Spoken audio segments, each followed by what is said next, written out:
Bonjour messieurs dames, nous voilà donc pour l'épisode 8 de cette saison 2. Eh bien mon cher Zana, c'est à vous. C'est un pouce bleu. Bon, alors il y a une intrigue avec la fille Ash qui est sur le bateau de Flint et qui apprend un peu à découvrir comment ça se passe. Donc elle les prend pour des monstres au début parce qu'elle a peur de Flint, de ce que lui a raconté son père, etc. Puis finalement, elle commence un peu à comprendre où elle vit. Il y a un petit passage avec Billy où Flint lui raconte un peu son histoire à la vie H, comme quoi il a été enlevé par des gens qui l'ont réduit en esclavage, que Flint et les autres l'ont sauvé, et que après il a pas Billy a pas osé rentrer chez lui parce qu'il avait tué le gars qui l'avait réduit en esclavage. Et donc du coup, elle commence un peu à réviser son point de vue sur les pirates, etc. Et elle finit par dire un truc, c'est une fois que vous m'aurez remis à mon père, allez-vous-en parce que l'événement qui l'a fait changer, qui l'a fait complètement devenir complètement vénère, c'est que un jour le capitaine Fleet a attaqué un navire dont je sais plus le nom et a tué un. C'est le navire dont parlait le gars de l'équipage en saison 1. Voilà. Et seulement, il y avait une personne que Flint a tué dessus qui est Charles Hamilton, dont bah, le daron Hamilton, là, le vieux daron Hamilton qui était là. Donc c'est lui que Flint a tué. Et du coup, Ash l'a très mal pris. Donc du coup, il était parti pour bien détruire les pirates. Quand ils arrivent en, quand ils arrivent chez Ash, il y a un type qui est là en mode êtes-vous Charles Vane? Non, on n'est pas Charles Vane. Par contre, on aimerait avoir une audience auprès de Ash. Et je suis le capitaine Flint, j'aimerais une audience auprès de Ash. Et Flint se fait plus ou moins conduire à l'intérieur de l'île où il se fait tabasser jusqu'au moment où la fille prend sa défense. Voilà. Et donc ça s'arrête plus ou moins là pour l'intrigue de Flint. Il y a un petit passage avec John où il raconte un peu son passé, comme quoi il a travaillé sur un bateau, sur un négrier, et que il a bien vu que là-bas, on n'avait pas peur des pirates ou quoi que ce soit.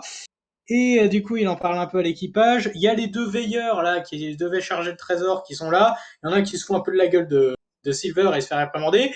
Et l'autre, il trouve rien de mieux que de supprimer son pote en simulant un accident. Ok. Et sinon, de l'autre côté, on a l'ancienne Macrel qui vient voir, qui reçoit des nouvelles du bordel depuis avec la prostituée que Max a envoyé bouler là, et du coup, elle va prévenir Eleanor de la situation, comme quoi il semblerait que Max ait magouillé un truc, qu'elle ait magouillé un truc avec Rackham, et qu'il faudrait enquêter là-dessus pour voir ce qu'il en est. Et de l'autre côté, du coup, il y a Rackham qui est un peu en mode bon. Euh, Qu'est-ce qu'on fait pour Vane là? Parce qu'il a un peu perdu il a un peu perdu la fille, donc il a un peu perdu la face devant ses hommes.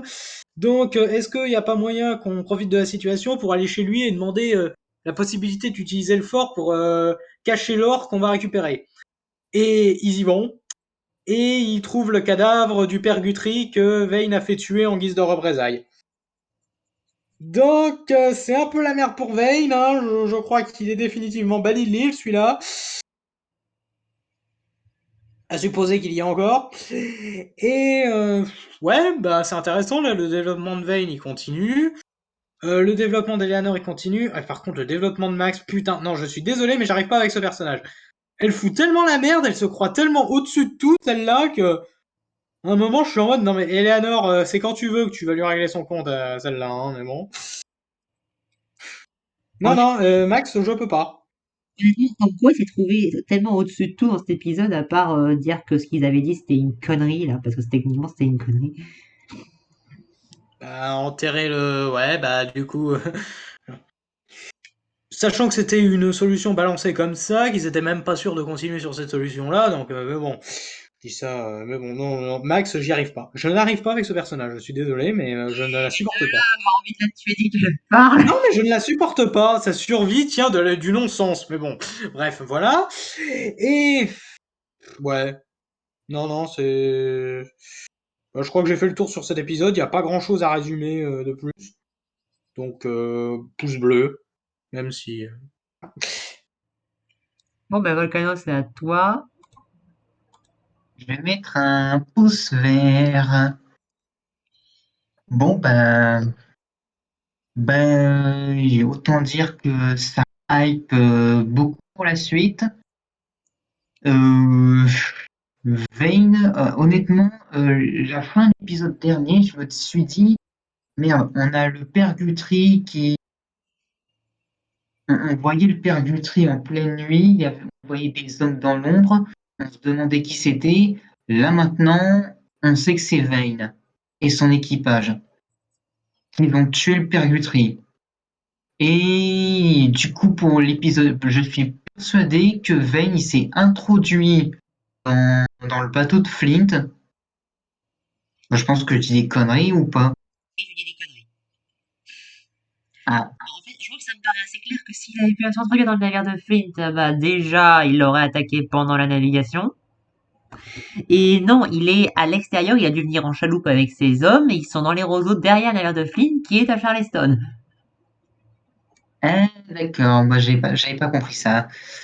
Ouais, du coup, ça hype beaucoup pour ce qui va se passer par la suite. Surtout que maintenant Flint il est face à Hamilton qui Non, H, pas Hamilton. face à Monsieur H. Et punaise, je sens que ça va mal finir cette histoire. Voilà. Bon, du coup, j'ai pas grand-chose d'autre à rajouter. Je laisse la parole à Brian. Donc Brian, il a mis un pouce vert. Donc Brian en différé, c'est parti. Cet épisode se centre principalement sur Flint qui ramène Abigail auprès de son père, et il se passe pas mal de choses durant ce voyage. Déjà, il y a toute la sous-intrigue autour de Silver qui doit faire attention à ce que son plan pour récupérer l'or de l'Urca ne soit pas compromis.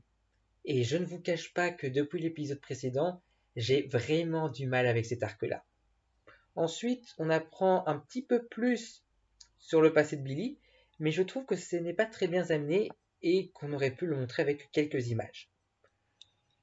Et enfin, on a une scène que j'aime bien, Abigail qui avoue à Miranda et Flint que son père s'était juré de faire pendre Flint, mais pour avoir tué Alfred Hamilton, c'est-à-dire le père de Thomas.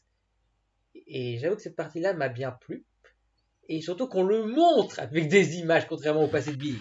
Mais cela, ce n'est qu'un détail. Mais, une fois arrivé à Charleston, euh, Flint et Miranda sont très mal accueillis, mais Abigail prend leur défense avant d'être ramenée à son père, et ce dernier leur souhaite la bienvenue.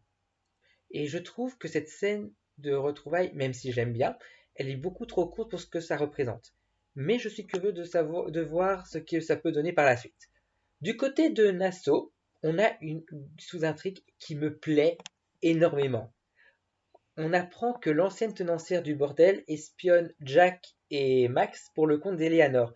Et on a une scène entre ces deux femmes qui est vraiment intense parce que où l'une rapporte à l'autre à propos de la disparition de Logan et Charlotte, de la combine de Max pour apprendre les secrets de certains pirates, ou encore du fait que Jack doit aller chercher une importante cargaison, autrement dit, l'or de l'Urca.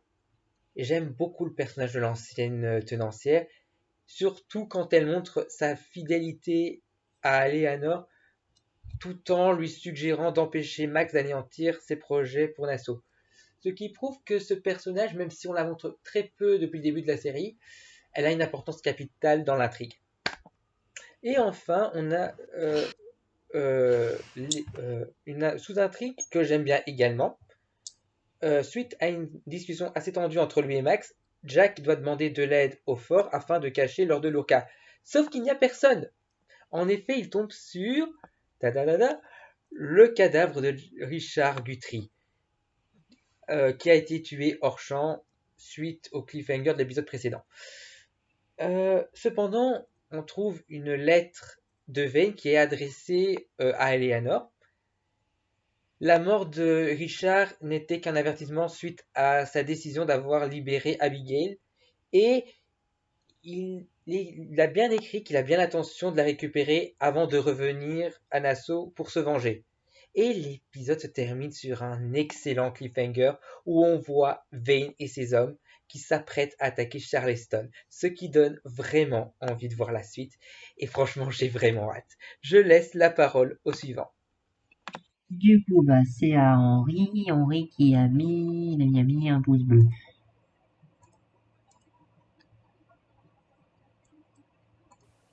Pour cet épisode, je vais mettre un neutre. J'ai pas vraiment grand chose à dire dessus.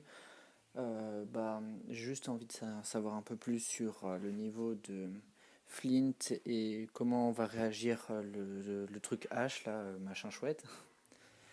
Et sinon, bah, non, rien à dire de plus. Juste envie de savoir un peu plus comment va se passer l'histoire de Vane qui va attaquer le bateau de Flint. Voilà, c'est tout ce que j'ai à dire. Je donne la parole au suivant. D'accord, bon, alors j'avais dit qu'il avait mis un pouce bleu, bon, c'est ce qu'il a marqué dans son texte, donc je sais pas, parce qu'il a dit pouce neutre, enfin il a dit neutre dans l'enregistrement, mais à l'écrit il a mis pouce bleu, donc je sais pas. Du coup, et en ce qui me concerne, eh bien ça sera un pouce vert, parce que bon, c'est un très bon épisode, et je sais pas trop quoi dire, à part qu'il est très bien. Donc en soi, bah, il y a beaucoup de choses, bon par contre, non, Brian, enfin je sais que t'es pas là, mais bon, Vane ne veut pas récupérer la fille, non, il veut récupérer le navire, parce que c'était le prix qu'il avait dit pour la fille. Voilà. Non, mais en soi, cet épisode, bon, il y a Anne, il y a Max. Bon, Max, elle fait des magouilles parce qu'elle veut, bah, faire du profit, hein. Qu'est-ce que vous voulez? Max, c'est le profit. Je veux suivre une femme importante. C'est ça, Max. On a l'arc d'Abby. Bon, on a suffisamment parlé. Ça, c'est intéressant. On a, bon, l'arc de Jack. Et là, ce que ça représente, c'est surtout la difficulté de partir pour une mission où tu vas récupérer un si gros poids dans une ville de pirates où les secrets sont des secrets de polichinelle sans le dévoiler à ton équipage et pourtant en débarquant tout de suite sur ton navire pour faire de la place. Autant dire que c'est pas facile. Bon, par contre, la pute qui a prévenu la maquerelle, c'était pas la fille qui a envoyé Max bouler, non, c'est parce que celle qu'elle a envoyé bouler, et encore, c'est un moment précis, c'était Idel. Celle-là, on l'a jamais vue à ma connaissance. Voilà. Ensuite, bon, l'histoire de notre cher, le fait que notre cher John est très bon pour raconter les histoires et sa personnalité de persuasion qui est décrite par notre cher Billy et notre cher Scott est pas mal. Ça montre qu'il pourra aller très loin et au passage que son histoire, bah, il la tient pas de lui. C'est une histoire de quelqu'un qui la tenait déjà de quelqu'un et ainsi de suite.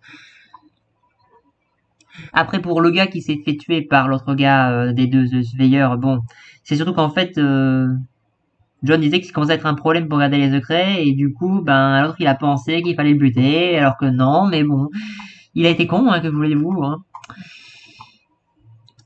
Sinon, ben, globalement, ben, il y a l'histoire du fort, ben, le meurtre de l'autre, ben, ça a déjà été dit par les autres, ils ont très bien dit. Et moi, j'apprécie pas mal le développement de la fille H qui se barre parce que c'est peut-être trop dangereux pour eux, surtout depuis que son père, il est plus du tout tolérant, mais plus du tout avec les pirates. Et pour le coup, bon, je pense que j'avais des trucs, j'ai pensé à des trucs à dire, je sais plus si je les ai oubliés. Enfin bref. Je pense que j'ai à peu près tout dit, c'est un très bon épisode, hein. Les autres en ont parlé, etc. Je comprends toujours pas la haine viscérale de Xana pour Max, mais bon, ça le regarde. C'est son avis, ça se respecte. Mais bon, je comprends toujours pas.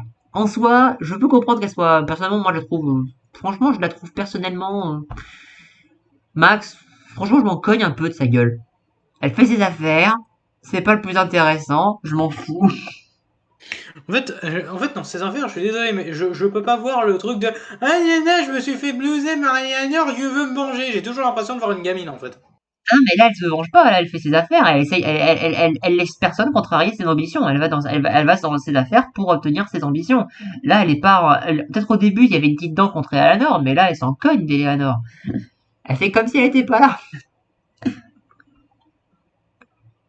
Par contre, la pute qui allait renseigner à Macrel, qui allait renseigner Eleanor, je pense qu'elle est là, que cet espionnage avec la Macrel est là depuis, enfin, l'ancienne Macrel, est là depuis qu'elle lui a fait le premier coup fourré avec l'eau.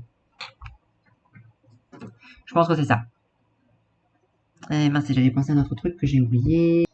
Ah oui, mais la Maquerelle, en l'occurrence, elle suit Eleanor et elle lui est fidèle pour une raison, c'est qu'elle veut voir le Nassau que Eleanor veut construire. Donc le Nassau, entre guillemets, légal, ou presque légal, enfin le Nassau, voilà.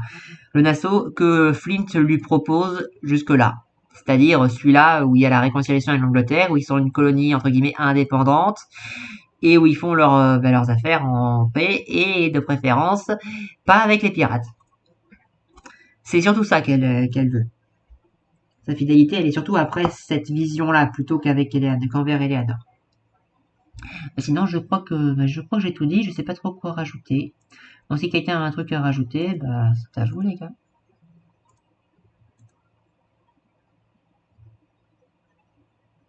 Ok. Bon bah, plus personne n'a quelque chose à rajouter, on vous invite à aller voir la vidéo de Mayo si vous n'en venez pas déjà. Et sinon, bah, on vous souhaite une bonne journée.